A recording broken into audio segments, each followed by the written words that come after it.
Salut à tous, c'est Lutin, de retour de vacances. Alors qu'avons-nous cette semaine?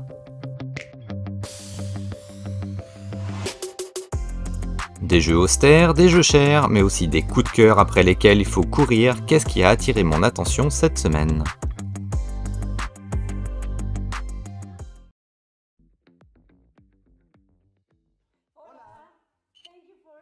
Dodo Riding Dinos revient avec Dodo Dash Expansion.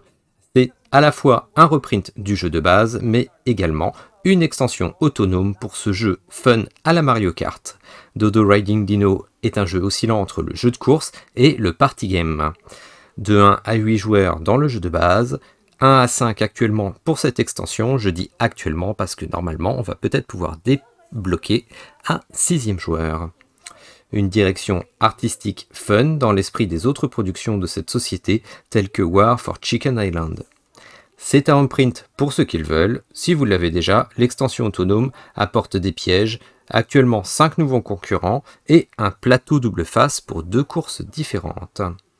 Alors ce standalone avec moins de contenu me paraît attirant pour 39 $ US ou en complément pour le jeu original, à vous de voir.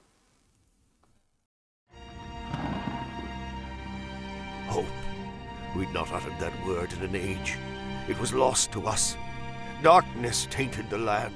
Doom consumed the people. Return to Dark Tower, encore un reprint. Et oui, le jeu des années 80 qui avait été remis au goût du jour s'offre un petit reprint, une précommande sur BakerKit avec ce nouveau reprint prétexté par une belle extension. Alors pour rappel, c'est un jeu hybride, des quêtes, des ressources, mais une tour au milieu, omniprésente, électronique avec des bruits qui tournent et crachent des crânes. La nouvelle extension propose de nouveaux challenges, de nouveaux héros, des monuments, des corruptions, bref, un peu de tout pour une extension, c'est normal. Mais le prix est un point important dans cette présentation et elle fait carrément mal. L'extension est à 55 $ US.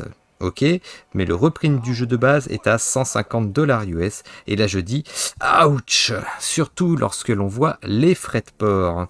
Effectivement, prenons un exemple, pour l'extension, la nouvelle en Europe, il vous en coûtera 45 $ US de frais de port uniquement, et ça, c'est avec la taxe inclus, heureusement.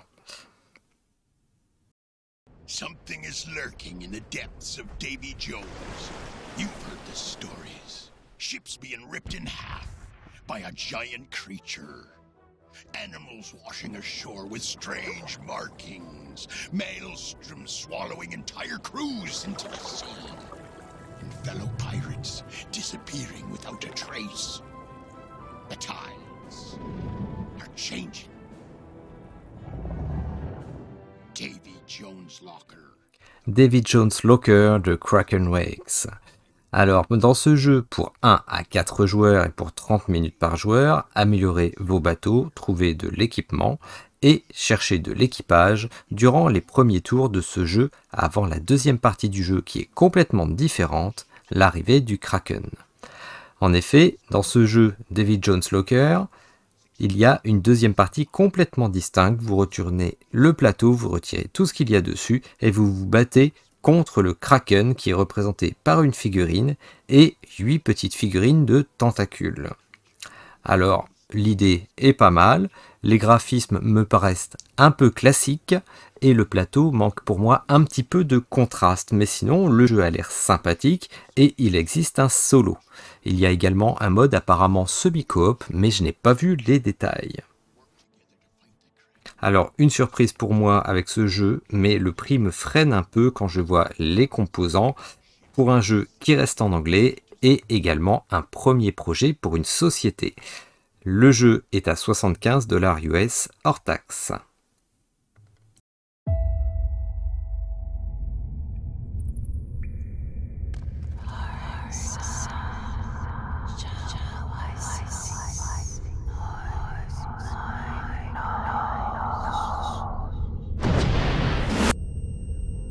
A witch surely minds her own business.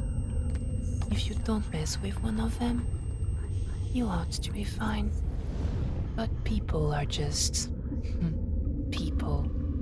A witch always takes revenge.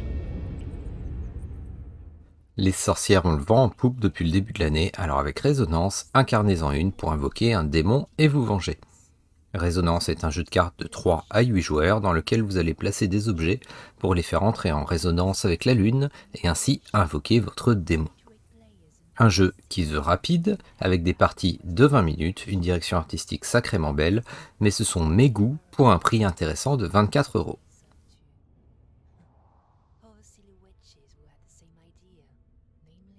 Alors les objets rituels qui seront mis en avant lors de chaque phase de la lune vous permettent d'avoir une combinaison pour l'invocation de vos démons. Une fois les 3 combinaisons de votre démon effectuées, vous avez gagné en réussissant votre invocation. Des règles simples, mais les sortilèges des autres sorcières viennent brouiller votre stratégie. Alors essayez le jeu sur Steam, il y a un lien sur la page GameFund de la campagne.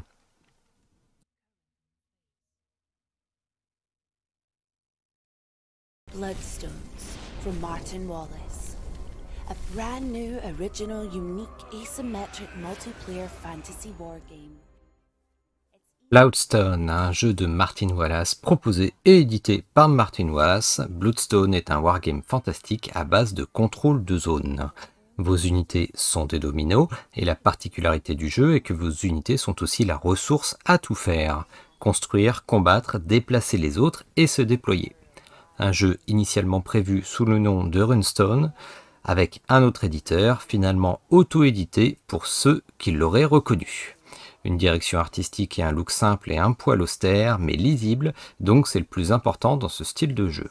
Une petite remarque cependant sur le nombre de joueurs, inscrits sur le site de 1 à 8 puisque 2 factions ont été débloquées, mais lorsque l'on voit la taille de la carte, cela me semble un peu serré. D'ailleurs, si vous regardez le manuel, les règles étaient écrites pour 1 à 4 joueurs. Un mode solo avec une campagne de 12 scénarios est présent et si cela vous intéresse, Nuts Publishing propose une précommande française pour la localisation à partir du 29 août sur son site.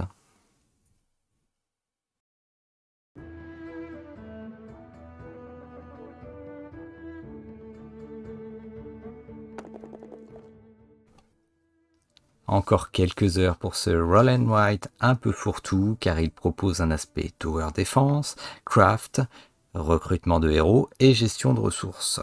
Le jeu est jouable en solo mais il existe des modes coop dans lesquels par exemple chacun peut diriger un héros et compétitif avec des actions bloquant les autres. Je n'ai pas trop d'infos sur ces modes qui sont en développement.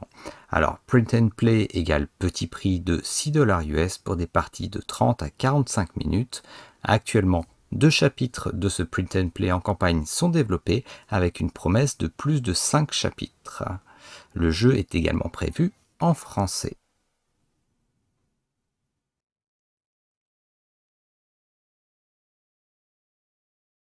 World War II has started. Germany has just invaded Norway. The Norwegian defense forces are being overrun. Only small pockets of resistance are making a stand. One of these is a group of soldiers and volunteers which are holding out in an old abandoned fortress near the village of Hegra. Un jeu solo pur, mettez-vous dans la peau de volontaires norvégiens lors de la Seconde Guerre mondiale. Un jeu de placement d'ouvriers et de backbuilding avec un soupçon de tower defense. Un design de plateau épuré, on aime ou on n'aime pas, je trouve l'ensemble graphique cohérent avec les cartes. De la gestion d'événements, des phases jour pour placer vos ouvriers, du moral à gérer. Le créateur revendique un jeu à la sauce This War of Mine, Robinson Crusoe et Dead of Winter.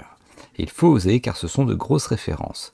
Dans les crédits, David Turzi et David Digby sont crédités. Le jeu est disponible gratuitement en Print and Play pour tester ou sur Tabletop Simulator. 50 € pour le jeu hors taxe, mais pas de version française.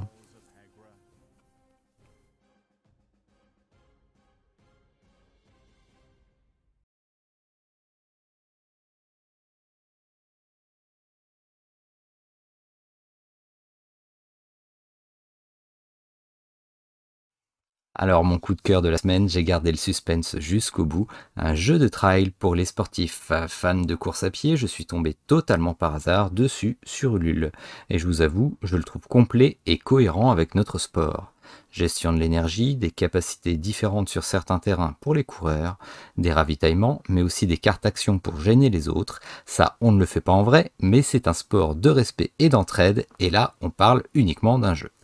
Alors je suis bien attiré par ce jeu, seul regret actuel, mais c'est encore en développement, peut-être un manque de contraste sur le plateau pour bien voir les chemins.